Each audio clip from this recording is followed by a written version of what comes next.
Thank you for joining us. My name is Charlie Joyce. I am happy to welcome you to the Providence College podcast. As always, we are joined by producer Chris Judge of the class of 2005. Our guest today is Mitchell Kusy of the class of 1973. Dr. Kusy is a corporate psychologist and an organizational development consultant. He also is a professor in the Graduate School of Leadership and Change at Antioch University. In 2005, he was named a Fulbright Scholar in Organization Development. He is the author or co-author of 6 business books, including his latest work, which was published in 2017, Why I Don't Work Here Anymore, A Leader's Guide to Offset the Financial and Emotional Costs of Toxic Employees. I've probably touched about, maybe a quarter of your professional attributes, Mitch, but let me just say welcome to the podcast.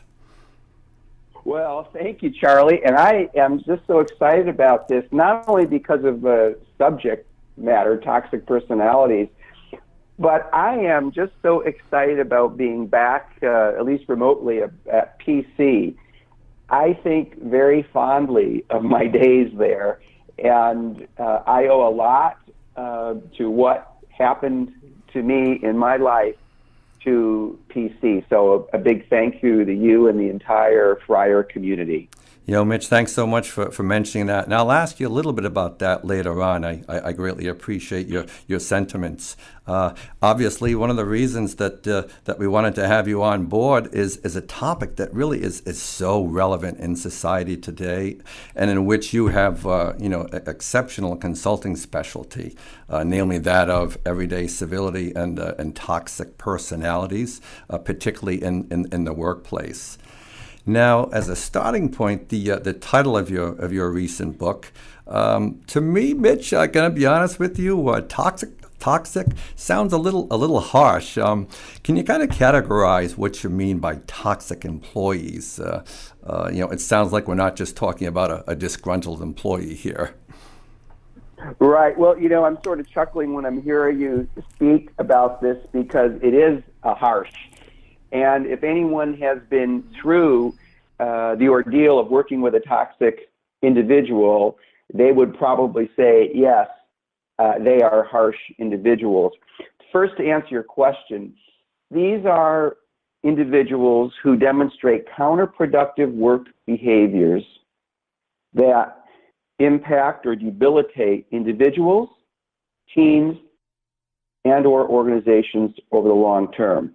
So first of all, we've all had bad days at work. And at times they've all been uncivil, but most of us are not toxic. So what makes someone toxic? Well, first of all, it's got to be a pattern of behaviors, not just getting up on the wrong side of the bed one day, but there's a pattern of these behaviors that seriously debilitate others. Some examples of this: people that humiliate other individuals one-on-one or in public, people who shame, who are chameleons. They're gifted at kissing up to people with power and knocking down to people that don't have power. They're bullies. They're Dr. Jekyll and Mr. Hyde, and they know where their bread is buttered. So these are what I refer to as toxic individuals in both the research study that I and my colleague, Dr. Elizabeth Holloway, have conducted, as well as other researchers. And so do people really have control at most of the time in these situations? In other words, is their behavior kind of intended, or is it more subconscious, or may it be a combination of both, Mitch? Well, that's a really interesting question, Charlie. In our research study of over 400 individuals looking at the impact that toxic people have on others and organizations, we have discovered that they're often clueless about the impact of their behavior on others. So to answer your question directly, well, they know what they're doing, but they often don't truly understand the impact of their behavior. Hence, the reason I labeled this book, Why I Don't Work Here Anymore. In our study of over 400 people, 51% of the targets of the incivility said they would likely quit. In other research studies, it was discovered that 12% of these targets actually quit. And in the healthcare profession, 31% of nurses reported that they quit as a result of a toxic individual. These are harsh statistics, and we can no longer stick our head in the sand. We have to do something about this in organizations. Yeah, those certainly are powerful figures. There's no question about it. And do you find, in terms of the prevalence of this type of behavior, Mitch, is it a situation where it's more likely to happen in certain types of businesses or not? What is your research kind of shown? Mm-hmm. That's a superb question, Charlie. No, they are not immune to any outside of any one industry or within any one industry. They are everywhere. In our study, we found that 94% of individuals have worked with a toxic individual the past 5 years, and in one's entire career, 64% of individuals said, I work with a toxic individual. Here's an interesting story for you, Charlie. Years ago, before I started as a researcher, and I'm a corporate psychologist by training, I worked with a toxic individual. And let me tell you a little story, a little case about this. She was ultimately fired, but she wore a special perfume. It was 5 years later that I walked into an elevator, smelled that same perfume, and got sick to my stomach. That's how visceral my response was to her behavior. And subsequently, I've heard similar stories from hundreds of individuals. In fact, I was doing a book signing at one point, and during the book signing, a woman started crying and said, you know what? By reading your book, I now understand it was not about me, and you helped me understand that. And so when I did this book signing for my latest book, Why I Don't Work Here Anymore, it was really evident to so many individuals that it's not about us. In fact, we even changed the language from the past 10 years. Initially, we referred to the people that are targets of this incivility as victims. Well, they're not victims any longer. They have power. And while it's difficult to access that power, they do have power. So we changed the language from victim to target of the incivility. I see. Thanks for that very telling anecdote and explanation. One of the things I'd like to also talk to you about, and which you've made some reference to already, Mitch, is work dynamics and the impacts to business, when there are these more difficult employees with whom to contend. We've all been in those water cooler situations or seen others roll their eyes. Could you talk a little bit about how being around these types of individuals affects other employees? Well, that's another great question, Charlie. The way they affect other employees is by infecting them. Let me tell you another case that I've heard dozens of times. In a team where you have a toxic individual, it is fascinating to me that when that individual who's toxic departs the organization, either he or she is fired or they leave on their own, the team afterwards doesn't know how to relate positively to each other. And here's how I know this. There's a psychological principle called secondary gain. And if you will, when the individual is there in the organization, the toxic individual, and even though that individual is not really part of the team because people can't stand their antics, they can love their antics in this way. They see how this individual treats a boss, how they treat other coworkers, and then they get this secondary gain saying, look at this, can you imagine? Look at the way she just treated her boss. Look at the way he kicked down to other people. And they start gossiping. and gossiping is reinforcing. So subsequently, what happens when that toxic individual leaves the team? This team has coalesced among the positive people on the team by gossiping about that person. Now when that person is no longer there, the gossip venue is not available any longer, and the team doesn't know how to relate positively to each other. So sometimes I have to come in as a corporate psychologist and as a team builder and help this team understand how they have to build the team in a positive way now, and they cannot build it based upon gossip or even talking about the negatives of that individual who was once there. In fact, one of the strategies that I give them is, for the next 30 minutes, talk all you want. And after that, here's the cue. When someone starts talking about that individual, an appropriate response would be, you know what, I understand we get a lot of gain out of this, but it's not healthy for me, and so I'm not going to participate. Wow. Mitch, I'll tell you, that's really interesting. So largely what you're saying is this really kind of behavior with certain individuals can really affect the productivity and the morale, I guess, really the overall performance of other employees. Can it not? Yeah, well, let's go there in terms of productivity. In my book, Why I Don't Work Here Anymore, I have an interactive worksheet that's called the Toxic Cost Worksheet.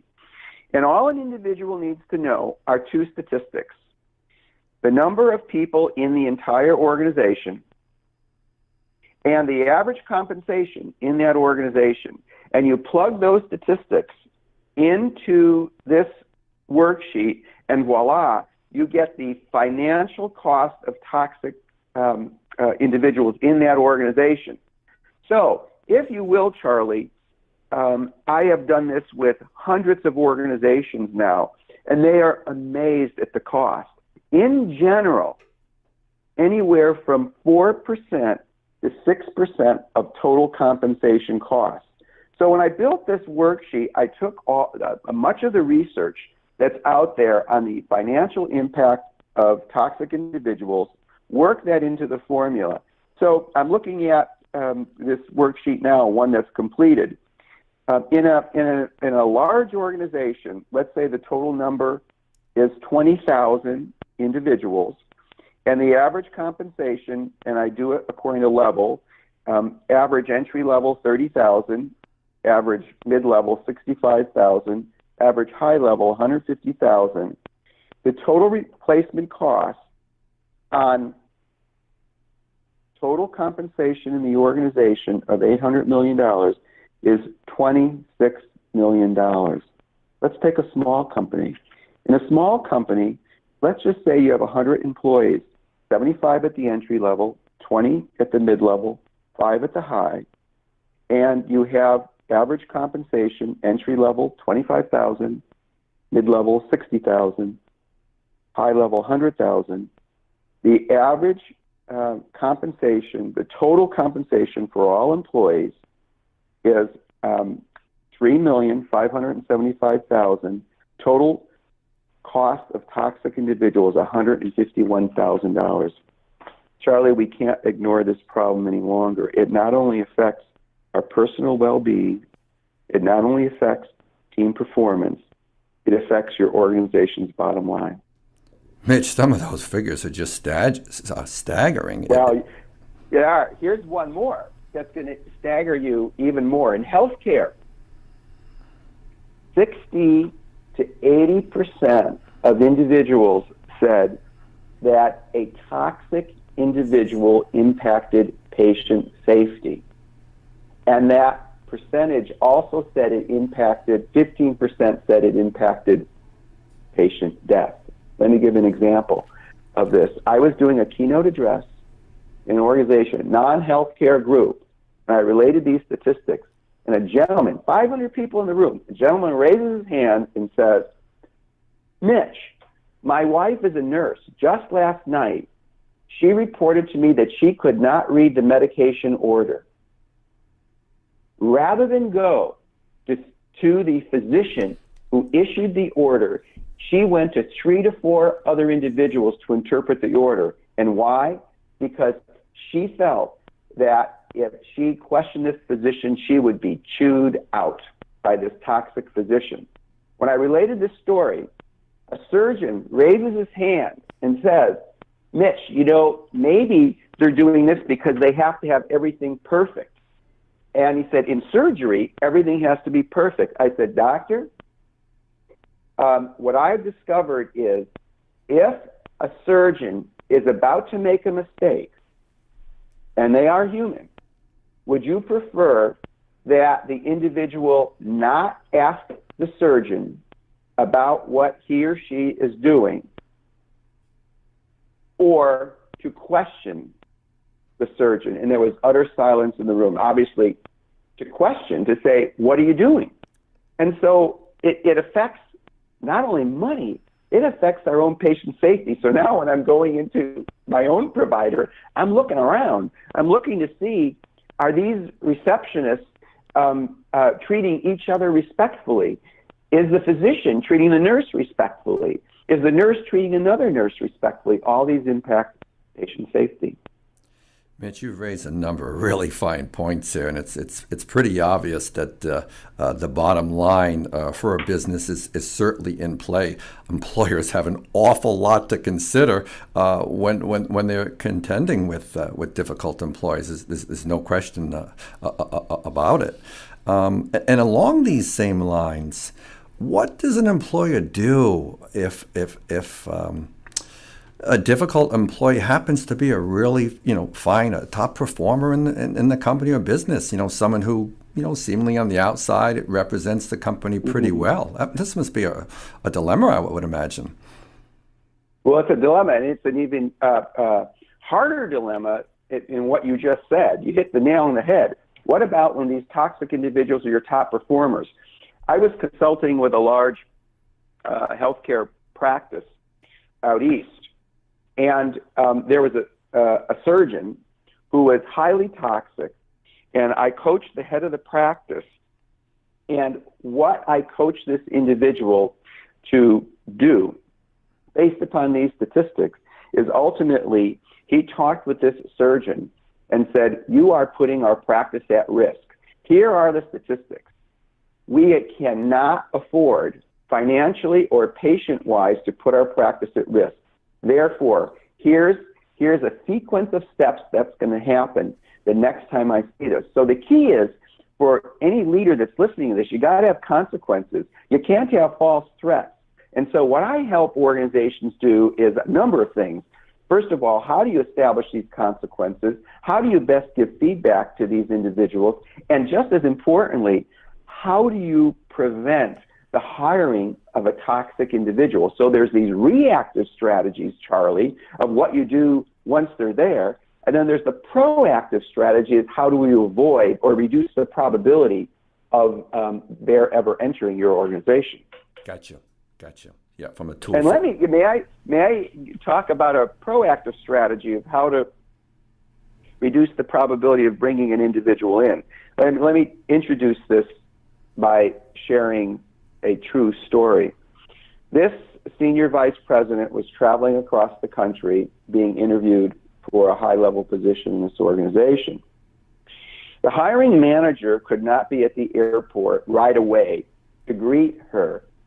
So the hiring manager sent his administrative assistant to greet her at the airport. So the administrative assistant meets her at baggage claim, and he's trying to establish a conversation with her. And he said to this candidate, well, what was your trip like? Oh, it was a great trip. And that's all he got back. And so he tried again. And he said, well, do you have any questions about the job? Nope, no questions. Everything is great. And so he tried one more time. Well, we have a number of interviews, as you know, set up. Do you have any questions about any of the players of this interview? And she responded, no. And so this administrative assistant said, well, you know what? She's probably nervous. Well, he thought this until the hiring manager showed up 5 minutes later. And all of a sudden, this vice presidential candidate in this organization became absolutely ebullient, engaging, asking great questions, saying how this administrative assistant was wonderful in conversing with her, etc. And so this administrative assistant is scratching his head saying, what just went on here? Well, folks, what just went on is you got a Dr. Jekyll and Mr. Hyde here. You've got an individual who is very capable of kissing up to those with power and knocking down to those without perceived power, which in this instance, she perceived was the administrative assistant. Okay, so what do you do about this? In my book, I have what's called the recruiting cue sheet. And I ask the individual who's the hiring manager to think about all those individuals with whom the potential candidate would interact with, but is not part of the interviewing team. These could be maintenance people, it could be cafeteria people, it could be a driver, it could be a receptionist. And then you go to those individuals, and I have this recruiting cue sheet in my book, and I say, give this to them, and here are 2 or 3 questions. And off the top of my head, one question might be, did the person engage you in conversation? Did this candidate look like an individual with whom you'd like to work? Did this candidate demonstrate the values of our organization? And then go back and collect the data. If you have a Dr. Jekyll and Mr. Hyde, an individual who is capable of kissing up and knocking down, you're going to discover that in this process. Fascinating. What a story. Just simply fascinating. One thing in the way of maybe a little bit of a transition I wanted to ask you about, Mitch, is much of the conversation so far, of course, is centered on toxic personalities, which can be more than employees, obviously. But I think it's important to note that much of what you do emphasizes productivity and harmony in the workplace. I don't want to get that. I don't want that to get lost here. You know, you use I appreciate that. Yeah. You use the word civility a lot. What is your concept, particularly of civility, particularly as it pertains to the workplace? Well, thank you, Charlie. The term that we have coined is called everyday civility. It's a number of kind acts that truly demonstrate the values of the organization. So, if you will, in many organizations, I will go in and help organizations establish cultures of everyday civility where no one gets away with bad behavior and people are reinforced for their civil acts in the organization.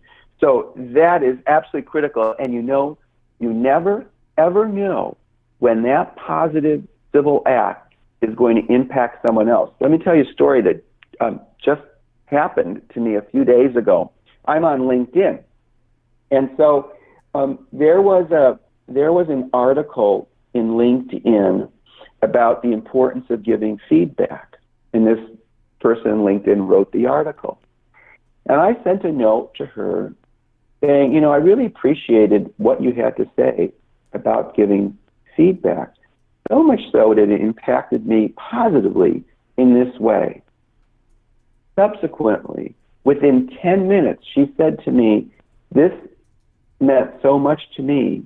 I actually went ahead and wrote an article, a one-page article on LinkedIn on the power of everyday civility, and quoted me in this email, or that not an email, but in this message I sent to her in LinkedIn, quoted me and said, this made a difference.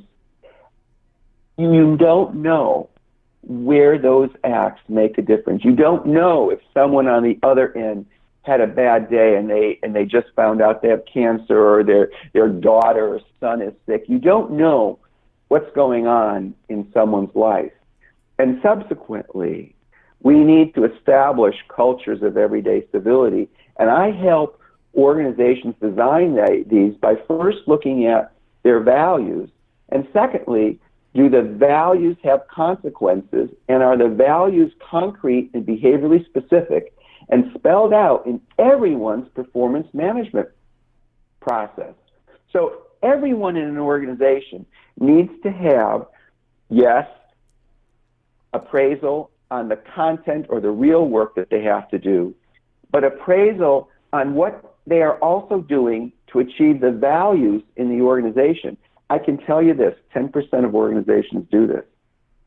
Almost 100% of organizations assess people based upon the real work that they have to do, but they don't talk about openly, and they don't look at this in behaviorally specific language. Yes, you just demonstrated this value, and I'm going to rate you on that in the performance management process. We need these methods in organizations to establish cultures of everyday civility. Very well put, Mitch. I really appreciate that. At this point, it might be a good place to discuss, some of the science, the research, evidence building, that goes into your field. Your recent book, and again, it's Why I Don't Work Here Anymore, is a perfect example of this. It sounds to me like it was probably a pretty massive, methodical undertaking. Is that kind of accurate?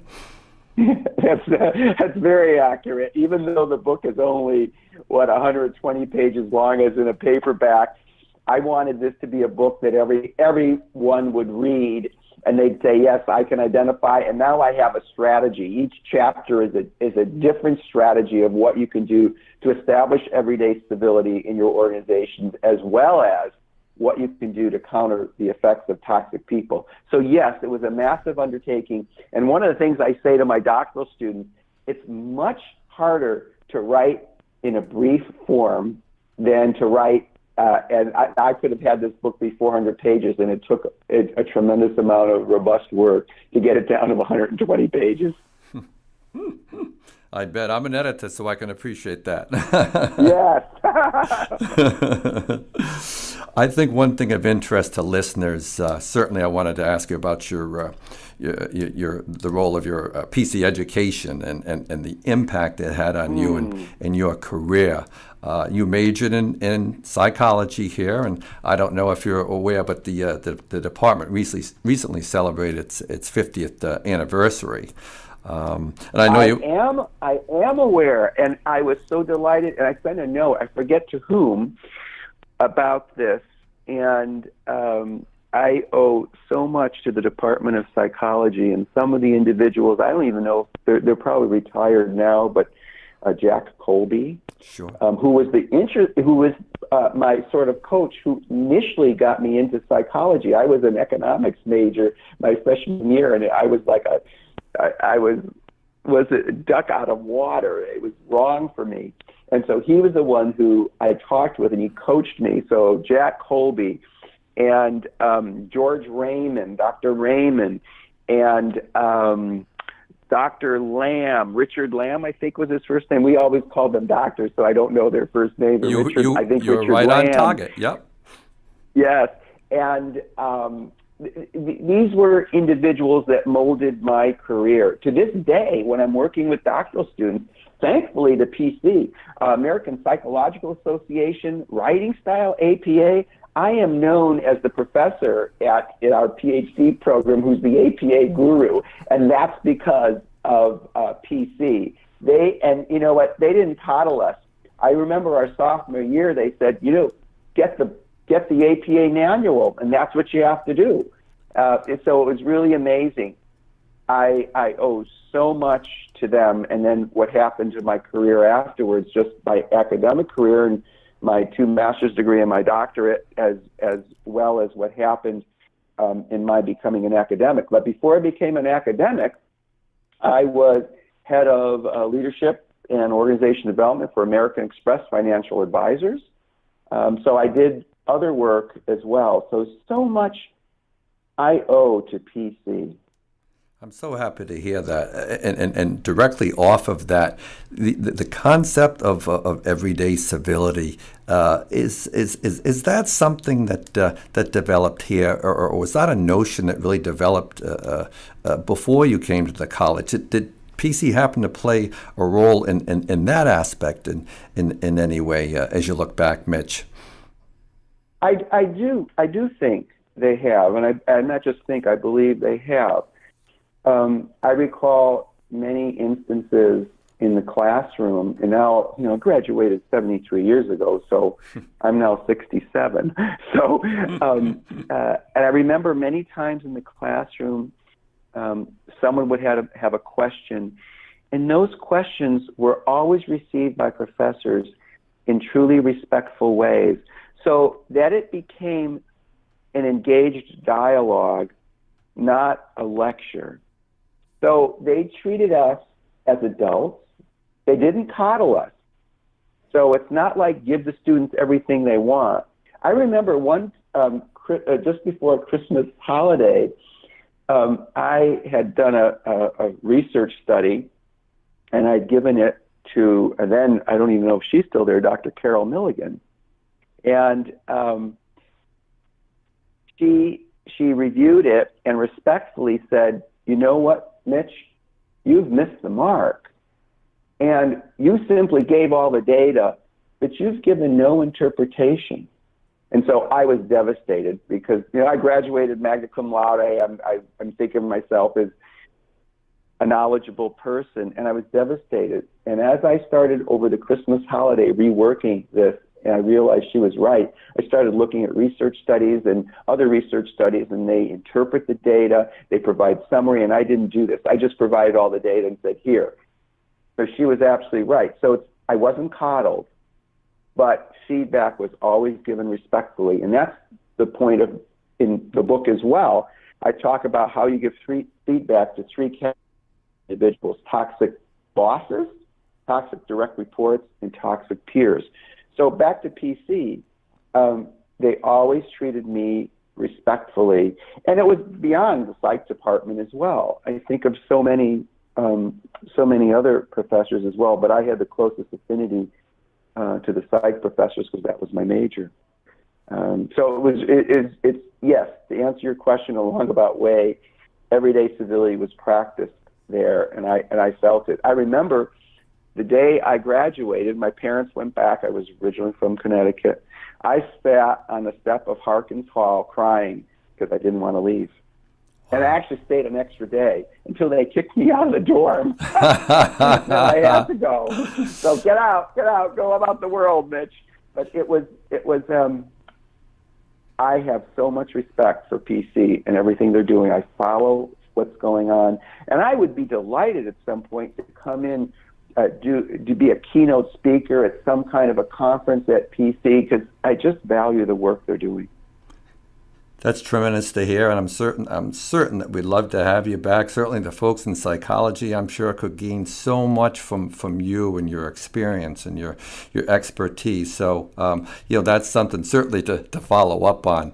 And lastly, one of the things I think that we should discuss is, and we've talked a lot about personalities, difficult personalities in the workplace, but how about the other side, the remedies overall? How businesses can really broadly address this problem and help themselves. Yes. What are the options and other legal and other considerations for employers, Mitch? Well, in terms of the legal thing, it's my experience that unless this approaches physical violence, there aren't any legalities yet. But even beyond that, we need to look at what we do to establish cultures of everyday civility. So some of the strategies, since you asked the question, one is how you recruit more effectively.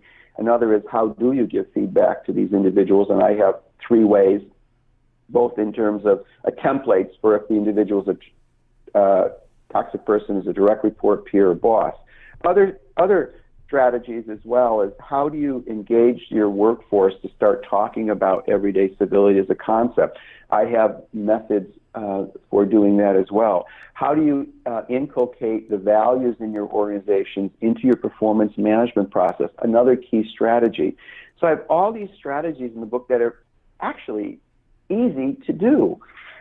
And it's just about time that leaders need to start paying attention to this. And I also have in the book the toxic cost worksheet as to how to actually determine within 2 minutes in your organization the cost of toxic people.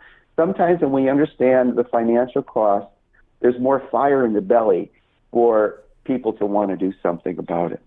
Sure, sure.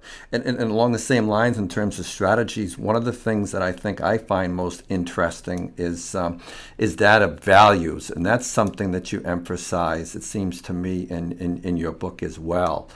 Talk about values in the workplace and its significance. You did make reference to it a few minutes ago. Yes. Let me give an example of another healthcare organization. I work with all kinds of organizations, but this is another example in healthcare, where I brought 75 key stakeholders together in the organization to have them design a culture of everyday civility over a course of 1.5 days. And one of the nursing teams really gravitated to this and said, let's look at the culture of our organization, of our team. And one of the, and this was an oncology practice. And so they're getting serious individuals coming in for exams and diagnoses. And so this one example was someone coming in who has cancer, has been in treatment, she's coming in with her partner, and they ask for a cup of coffee while they're waiting. And the nurse said, I'll get you a cup of coffee, but I may not be around here later to do it. So, well, A, you're lucky to get a cup of coffee, but B, it wasn't very respectful. And these nurses said, we have to change our language. So the person asked for a cup of coffee, and their response now is, I'll get you a cup of coffee. In case I'm not around here later, I'm going to show your partner where the coffee is and the blanket, because they asked for a blanket, and please help yourself. No extra work. Well, this spread like wildfire throughout the organization. So much so that in every nursing station, they had a dry erase board where they had, what did we used to say? How do we want to say it now to change our culture of everyday civility? And it spread even further. It went into their newsletter, and then everyone started using this same kind of model. What did we used to say?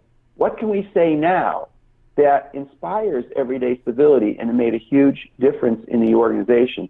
And it also made a huge difference in the financial impact because their referrals increased in the organization. But that's not the reason they did it. They just said, we need a better way of establishing this culture of everyday civility. And this came about as a result of my facilitating this 1.5-day event with 75 key stakeholders in the organization. I see. Wow. That's really incredible.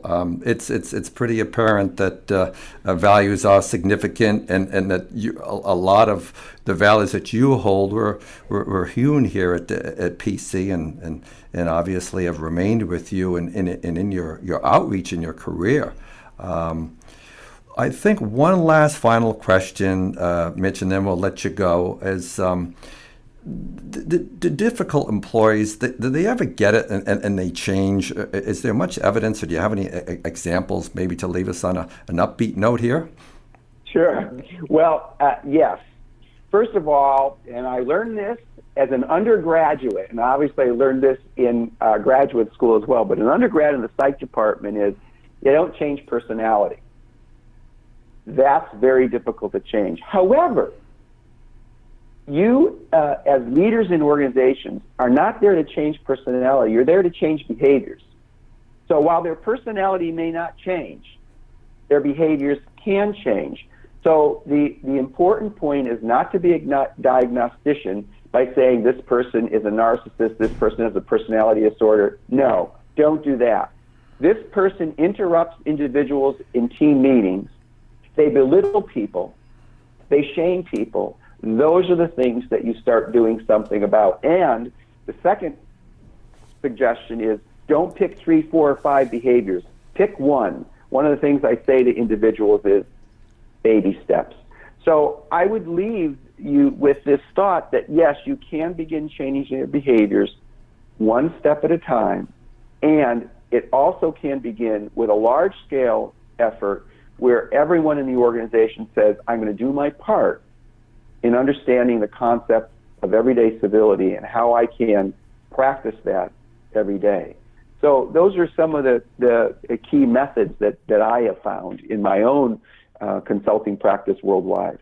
Excellent, excellent. And I'm going to take a step back here, and I'm actually going to ask you one more question, which in particular Great. I think you'll like. Is there anything that you'd like I liked all your questions, Charlie. Well, thank you, sir. You're easy to speak with, no question. Is there anything you'd like to plug? Can people pick up your book? Yes. The easiest place to pick up the book, it's under $30. It's a paperback, 120 pages, would be on Amazon.com. And the book title is Why I Don't Work Here Anymore, and the subtitle is A Leader's Guide to Offset the Financial and Emotional Costs of Toxic Employees. That's the first thing. Anybody that is interested in my work, you can go to my website, www.mitchellkusy.com. And anyone who wants to chat with me personally, my email is mitchellkusy@gmail.com. I would be delighted. And feel free, if you get the book and you want to put a review on Amazon.com, I would be delighted.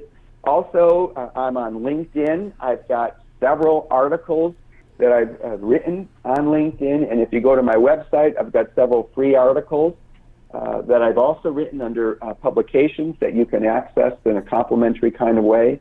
So lots of ways. LinkedIn is a great way as well. Mitch, I tell you what, this has been wonderful. I'm really glad that we addressed this topic and that we had you on in particular with, with your vast experience. We certainly know a lot more now about workplace civility and behaviors and strategies.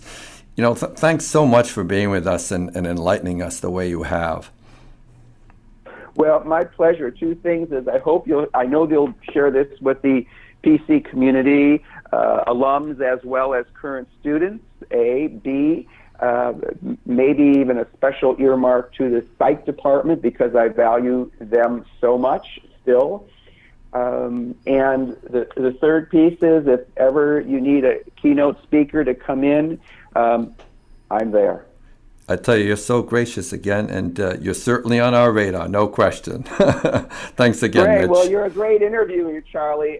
You've really, you know how to interview, and you've asked great questions. You've done your homework, so I'm really impressed. I would expect nothing less from anyone associated with PC, so this has been a delightful conversation. Again, I'm going to leave everyone with this note, one kind act. What is one thing you can do differently today in your organizations that demonstrate one kind act? Amen. What a note to close on. And we also thank you, our listeners, for joining us today on the Providence College podcast. You can subscribe to the podcast at all the usual places, and they're available on the college's YouTube channel. Feedback is welcome at podcast@providence.edu. Thanks again to our producer, Chris Judge. I'm Charlie Joyce. Until next time.